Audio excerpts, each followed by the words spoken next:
بسم اللہ الرحمن الرحیم۔ آج میرے سے آپ لوگوں نے کہا کہ نماز کے سلسلے میں بہت سے سوالات ہیں، تو میں نے سوچا چلیں اس کو ایک ویڈیو میں ریکارڈ کروا دیتے ہیں۔ تو پہلے آپ بتائیے سوال کیا ہے آپ کا، پھر اس کو دیکھتے ہیں۔ اچھا عمار صاحب، جیسے آپ نے لاسٹ ٹائم ہمیں گائیڈ کیا تھا کہ ایز اے مسلمان بیر منیمم ہم کیا کر سکتے ہیں نماز کو پوری کرنے کے لیے، اس سے کچھ اور بھی کنفیوژن کریٹ ہوتی ہے یا کنفیوژن پائی جاتی ہے معاشرے کے اندر یا نماز ریلیٹڈ کہ ایکچوئل میں رکھتے کتنی ہیں، اور جو وطر ہے اس کا کنسیپٹ ایکچوئل میں کیا ہے، سفر کی نماز کیا ہے اور خوف کی نماز کیا ہے۔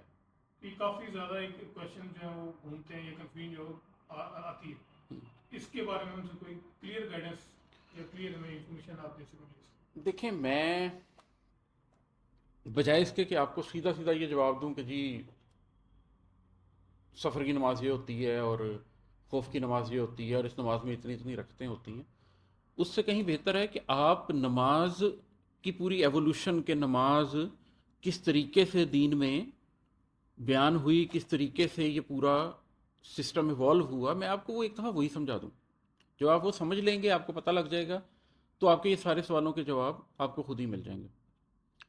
دیکھیے، سب سے پہلے جب نماز اس امت کے اندر فرض ہوئی ہے، صحیح بخاری میں حدیث موجود ہے اس پہ، تو یہ نمازیں ساری ہی دو دو رکعتیں تھیں۔ صحیح۔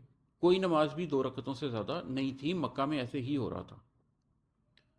اس کے بعد جب مدینہ آئے ہیں اور جب امن کی حالت میسر ہوئی ہے، کیونکہ اس سے پہلے تو خوف کی حالت ہی تھی، مسلسل ہی خوف کی حالت تھی، اب آپ کہتے ہیں خوف میں نماز کیا ہوگی؟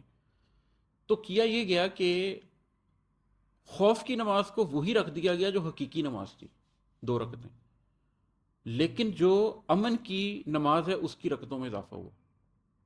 اس کے بعد فجر میں دو فرائض آ گئے، ظہر میں چار فرض آ گئے، عصر میں چار فرض آ گئے، مغرب میں تین فرض آ گئے، اور عشاء کے اندر بھی چار فرض آ گئے۔ دوسری چیز یہ ہوئی کہ جو خوف کی نماز تھی اسی کو ایکسٹینڈ کر کے سفر پر بھی لاگو کر دیا گیا۔ اس لیے اب جس کو آپ سفر کی نماز بولتے ہیں، وہ خوف کی نماز یا سفر کی نماز۔ اس زمانے میں تو سفر ویسے بھی خوف، آج کی طرح تھوڑی ہے کہ آپ جہاز پہ جا رہے ہیں، سفر ویسے بھی ایک خوف کی سچویشن ہی ہوتی تھی۔ تو بیسیکلی ہم سفر میں اپنی نماز چھوٹی نہیں کر رہے، سفر میں نماز کو ہم اس کی اوریجنل جگہ پر لے کر جا رہے ہیں۔ صحیح، ٹھیک ہے۔ ٹھیک ہے، ہاں یہ ضرور ہے کہ مغرب کی تین رکھتے ہیں، وہ تین ہی رہتی ہیں سفر میں، ٹھیک ہے، وہ ہم نہیں کم کرتے۔ لیکن ایک تو اب اس بات کو سمجھنا کہ شروع میں یہ دو دو رکھتے تھیں، اب سفر کی حالت میں یا خوف کی حالت میں یہ دو دو رکھتے ہیں، مغرب میں تین ہی رہیں گی، اور باقی ٹائمنگ پہ دو چار چار تین اور چار ہو جاتی ہیں۔ یہ ہے اب آپ کی فرض نماز۔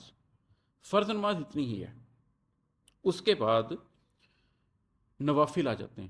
آپ تھوڑی دیر کے لیے سنت موقدہ، سنت غیر موقدہ کو چھوڑ دیجئے، اس لیے کہ نبی کریم صلی اللہ علیہ وسلم کے زمانے میں کوئی بھی شخص ان تراکیب سے واقف نہیں تھا، یا فرض نماز تھی یا نوافل تھا۔ اب ہوا کیا؟ نبی کریم صلی اللہ علیہ وسلم کے بعد، کیونکہ وصال کے بعد جب یہ چیزیں کمپائل ہونا شروع ہوئیں، تو جن نوافل کو میں پھر ریپیٹ کر رہا ہوں، نوافل کو، جن نوافل کو پروفٹ صلی اللہ علیہ وسلم نے اکثر پڑھا، تاکیداً پڑھا، ان کو آپ نے سنت موقدہ کہہ دیا کہ یہ ہے تو نفل ہی، لیکن پروفٹ صلی اللہ علیہ وسلم اس کو تاکیداً پڑھ رہے ہیں، تو یہ پروفٹ صلی اللہ علیہ وسلم کی ایک سنت ہے، ہم اس کو سنت موقدہ کہیں گے۔ جن نوافل کو، اگین نوافل کو، پروفٹ صلی اللہ علیہ وسلم نے تاکیداً نہیں پڑھا، کبھی پڑھا کبھی چھوڑ بھی دیا، ان کو آپ سنت غیر موقدہ بول دیں گے، یا آپ نے سنت غیر موقدہ کہہ دی۔ جو اس کے بھی بعد ہیں ان کو آپ نے نوافل بول دیا، لیکن اپنی اصل میں، اپنی حقیقت میں یا فرض ہیں یا نفل ہے، اس کے علاوہ کوئی نماز نہیں ہے۔ یہ آپ نے ٹرمز بنائی ہیں کہ سنت موقدہ ایسا نفل ہے جو بہت تاکید سے پڑھا ہو، سنت غیر موقدہ کون سا نفل ہے؟ تو یہ تو ایک بالکل ڈویژن آپ کلیئر کر لیں کہ یا فرائض ہیں یا نوافل ہیں۔ اب نوافل میں سے کون سے پڑھنے چاہیے؟ جامع ترمذی میں ایک حدیث ہے کہ نبی کریم صلی اللہ علیہ وسلم نے فرمایا کہ جو یہ 12 رکعت دن رات میں پڑھتا ہے، اللہ تعالیٰ اس کے لیے جنت میں ایک گھر بنا دیتے ہیں۔ وہ 12 رکعت کون سی ہیں؟ فجر سے پہلے دو نوافل، آپ انہیں سنت کہہ لیجئے، ظہر سے پہلے چار نوافل، اگین آپ اسے سنت کہہ لیتے ہیں، ظہر کے بعد 2 نوافل، مغرب کے بعد 2 نوافل، کتنے ہو گئے؟ 10، اور عشاء کے بعد 2 نوافل، فجر کے بعد 2، ظہر میں 6 ہو گئے، 4 پہلے اور 2 بعد میں 8 ہو گئے، مغرب کے بعد 2 10 ہو گئے، اور عشاء کے بعد 2 12 ہو گئے۔ ان 12 نوافل کا پروفیٹ صلی اللہ علیہ وسلم نے تاکید اس طرح سے کر دی کہ یہ جنت میں ایک محل بننے کا باعث بنے گا۔ اب اگر اس کو بھی ساتھ ملا لیں کہ نہیں یہ ایک چیز ہے جو نبی کریم صلی اللہ علیہ وسلم نے فرمائی ہے، تو ہماری نمازیں کیا بن جائیں گی؟ فجر میں 2 رکعت نوافل، چاہے آپ سنت کہہ لیجیے انہیں، اور 2 فرائض، یہ 4 رکھتے ہوں گی۔ ظہر میں 4 رکعت، پھر 4 رکعت فرائض کے، اور پھر 2 رکعت، یہ 10 ہو گئی۔ عصر میں 4، مغرب میں 3 فرض 2 سنتیں، یا ان کو نفل کہہ لیں، اور عشاء میں 4 فرض اور 2 نوافل 2 سنتیں۔ یہ وہ نماز ہے جو قرآن و حدیث سے معلوم ہوتی ہے کہ آپ نے پڑھنا ہے۔ اب ایک برِ صغیر پاک و ہند میں ایک بڑا مشہور ہوئی ہے چیز کہ جی ظہر میں فجر میں 4 ہوتی ہیں، ظہر میں 12 ہوتی ہیں، عصر میں 8 ہوتی ہیں، مغرب میں 7 ہوتی ہیں، اور عشاء میں 17 ہوتی ہیں۔ ان کی بھی حقیقت سن لیجئے کہ یہ اصل میں پیدا کہاں سے ہوئی ہیں، اس لیے کہ قرآن اور سنت تو اس سے بالکل لا علم ہے۔ ہوا یہ کہ فجر کی تو 4 سارے متفق ہیں، ظہر میں جب ہم نے کہا کہ پہلے بھی 4 نفل پڑھ سکتے ہیں، پھر فرض کے بھی 4 نفل پڑھ سکتے ہیں، اس کے بعد سنت کے بھی 2 نفل پڑھ سکتے ہیں، تو ظہر میں آپ کو پتہ چلا کہ فرائض کے بعد نوافل کی جگہ ہے، تو انہوں نے یہ بات ہائی لائٹ کرنے کے لیے کہ فرائض کے بعد نوافل کی جگہ ہے، 2 نفل ایڈ کر دیا، اس کو 12 کر دیا۔ مغرب میں بھی کیونکہ فرض کے بعد 2 رکعتیں پڑھی گئی ہیں، اس کا مطلب ہے کہ مغرب میں بھی وہ وقت کھل گیا ہے، کیونکہ عصر سے مغرب تک نوافل نہیں پڑھے جاتے، تو وہ وقت کھل گیا ہے جس میں اب نوافل پڑھے جا سکتے ہیں، انہوں نے وہاں بھی 2 نفل ایڈ کر دی۔ عشاء شروع کرنے سے پہلے بھی کیونکہ وہ وقت ابھی موجود ہے جس میں نوافل پڑھے جا سکتے ہیں، انہوں نے وہاں پر بھی 4 رکعتیں ایڈ کر دی۔ کیونکہ عشاء کے فرضوں کے بعد جو 2 نفل ہے، اس کے بعد بھی وہ وقت کھل گیا جس میں نوافل پڑھے جا سکتے ہیں، انہوں نے وہ ایڈ کر دی ہے، لیکن اس کا کہیں قرآن و سنت میں کوئی ذکر نہیں ہے۔ میں کیا سمجھتا ہوں، میرے حساب سے بیئر منیمم جو آپ پر فرض ہے وہ تو یہ ہے کہ آپ فجر میں 2 فرض پڑھیں، ظہر میں 4 فرض پڑھیں، عصر میں 4 فرض پڑھیں، مغرب میں 3 فرض پڑھیں، اور عشاء میں 4 فرض پڑھیں۔ یہ تو آپ چھوڑ ہی نہیں سکتے، یہ آپ نہیں چھوڑتے تو پھر تو آپ کے بارے میں وہی حکم ہے، یہ اگر آپ چھوڑتے ہیں تو پھر تو آپ کے بارے میں یہی حکم ہے کہ ان کو مسلمانوں کے قبرستان میں دفنایا بھی نہ جائے۔ لیکن جب آپ یہ پڑھتے ہیں تو اب آپ کو کچھ کہا نہیں جا سکتا۔ اس پہ بڑی مشہور ایک حدیث ہے کہ ایک صاحب تشریف لائے اور پروفیٹ صلی اللہ علیہ وسلم سے پوچھا، اور فرائض سننے کے بعد کہا کہ میں بس اتنا ہی ادا کروں گا، تو آپ صلی اللہ علیہ وسلم نے فرمایا کہ جس نے جنتی کو دیکھنا ہے اس کو دیکھ لے۔ اس کے بعد آپ پر کوئی الزام نہیں رکھا جا سکتا، آپ سے یہ نہیں کہا جا سکتا کہ آپ اس کے علاوہ کیوں نہیں پڑھتے۔ لیکن اگر آپ ایک مسلمان ہیں اور اگر آپ نیکی میں آگے بڑھنا چاہتے ہیں تو صرف فرضوں پہ کفایت کی نہیں جا سکتی۔ اس کی وجہ کیا ہے، میں آپ کو اس کی وجہ بھی بتاتا ہوں۔ قیامت کے دن جب ہمارے اعمال تولے جائیں گے تو نمازیں بھی تولی جائیں گی۔ جب نمازوں کو تولا جائے گا تو بہت سے ایسے لوگ ہوں گے جن کی نمازوں میں کمی کوتاہی ہوگی، ہم سب لوگوں کی نمازوں میں ہوتی ہے، تو جب وہ کمی کوتاہی ہوگی تو اس کے لیے کہا جائے گا کہ اس کے پاس کوئی نوافل ہیں تو ان کو تول دو اس کی جگہ۔ تو اگر آپ کے پاس وہ نوافل ہوں گے ہی نہیں تو اینڈ میں وہ فرضوں کی جگہ تلنے بھی نہیں، تو اس لیے نوافل آپ کو زیادہ سے زیادہ پڑھنے چاہیے۔ اب میں کسی کو کیا ریکمینڈ کروں گا، میں یہ ریکمینڈ کروں گا کہ فجر میں 2 سنتیں اور 2 نفل پڑھیں۔ فجر کی سنتوں کے بارے میں بھی تاکید ہے کہ ان کو کسی صورت مت چھوڑنا، چاہے تمہارے اوپر۔ فجر میں 2 سنتیں اور 2 نفل پڑھیں، ظہر میں 4 سنت 4 فرض اور 2 نفل پڑھیں، عصر میں 4 فرض پڑھیں، مغرب میں 3 فرض اور 2 سنتیں پڑھیں، عشاء میں 4 فرض اور 2 سنتیں پڑھیں۔ اس کے بعد ظہر میں اگر ہمت ہو، ٹائم ہو، وقت ہو تو یہ وہ وقت ہے جس میں نوافل ادا کیے جاتے ہیں۔ ان 10 کے بعد 2 4 6 8 10 جتنی پڑھنا چاہتے ہیں ضرور پڑھیں، عصر کی نماز تک نوافل کے طور پہ پڑھیں۔ مغرب میں 3 فرض اور 2 سنتیں ضرور پڑھیں، اس کے بعد آپ میں جتنی ہمت ہے آپ پڑھنا چاہتے ہیں، جتنے نوافل پڑھنا چاہتے ہیں ضرور پڑھیں، 2 4 6 8 10 12 20 کوئی روکنے والا نہیں، نوافل کے طور پہ پڑھیں، ضرور پڑھیں۔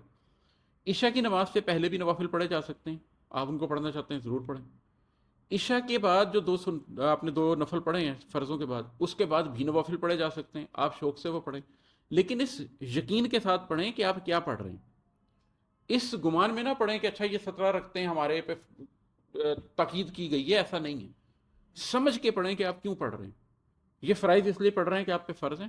یہ 12 رکعتیں آپ اس لیے پڑھ رہے ہیں کہ یہ 12 رکعتیں ایک واضح حدیث میں آپ کو بشارت دی گئی ہے ان کو پڑھنے کی، اس لیے پڑھ رہے ہیں. اور اس کے علاوہ نوافل آپ اس لیے پڑھ رہے ہیں کہ آپ پڑھنا چاہتے ہیں، وہ آپ کی نیکی کے لیے ہیں. اس کے بعد آپ کا سوال آ جاتا ہے کہ ان کی رکعتیں کتنی ہونی چاہیے. دیکھیں نبی کریم صلی اللہ علیہ وسلم سے تو نوافل 2 پڑھنا ہی ثابت ہے، جس کا مطلب ہے کہ اگر ظہر سے پہلے کی 4 رکھتے ہیں تو وہ بھی آپ صلی اللہ علیہ وسلم 2 کر کے پڑھتے تھے. لیکن صحابہ سے یہ بھی ثابت ہے کہ وہ 4 رکعتیں اکٹھی بھی پڑھ لیتے تھے. تو آپ ظہر سے پہلے کی 4 رکعتیں چاہیں تو 2 کر کے پڑھ لیں، چاہے تو 4 اکٹھی پڑھ لیں، اس میں کوئی مسئلہ نہیں. پھر بات آ جاتی ہے خوف کی نماز کی، وہ میں نے آپ کو آلریڈی بتا دیا. اس کے بعد آ جاتی ہے سفر کی نماز کی، وہ میں نے آپ کو آلریڈی بتا دیا. اگلا سوال آپ کا یہ پیدا ہوگا کہ سفر کی نماز کس وقت پڑھی جا سکتی ہے. اس پہ بڑا اختلاف ہے جی، اتنے دن بعد، اتنے دن بعد یا اتنے دن بعد. میرا اس پہ ٹیک یہ ہے کہ یہ سارے اختلافات پائے ہی اس لیے جاتے ہیں کہ بہت سے لوگوں نے بہت سے مختلف مواقع پہ بہت سے مختلف انداز میں سفر کی نماز پڑھتے دیکھا. اس کا مطلب ہے کہ وہ تمام طریقے مباح تھے. بنیادی طور پر سفر کی نماز تب پڑھی جاتی ہے جب آپ سفر کی حالت میں ہوں. بسا اوقات ہم گھر سے بہت دور ہوتے ہیں لیکن ہم سفر کی حالت میں ہرگز نہیں ہوتے، اور بسا اوقات ہم گھر کے بہت قریب ہوتے ہیں لیکن ہم سفر کی حالت میں ہوتے ہیں. یہی خوف کی حالت کی سچویشن ہے. مثلا میں آپ کو ایک مثال دیتا ہوں کہ میرے بیٹے کو چوٹ لگ گئی، شدید بلیڈنگ ہو رہی ہے، میں اس کو لے کے ہسپتال بھاگا ہوں. ہسپتال میں وہ ایمرجنسی میں ہے، ڈاکٹر مجھے ہر 2 منٹ بعد کہہ رہا ہے یہ دوائی لا دیں، یہ پٹی لا دیں، یہ چیز لا دیں، اور میں آپریشن تھیٹر کے باہر کھڑا ہوا. اب میں گھڑی دیکھتا ہوں اور مغرب ہونے میں 6 منٹ رہ گئے. میں اپنے گھر سے صرف 2 کلومیٹر کے فاصلے پر ہوں. میں نے اس وقت اپنی عصر کو کسر کر کے 2 رکعتیں پڑھ دی. میں صرف گھر سے 10 منٹ کے راستے پہ ہوں لیکن میں خوف کے عالم میں ہوں. میں پھنسا ہوا ہوں، میں ایک آپریشن تھیٹر کے باہر کھڑا ہوا ہوں.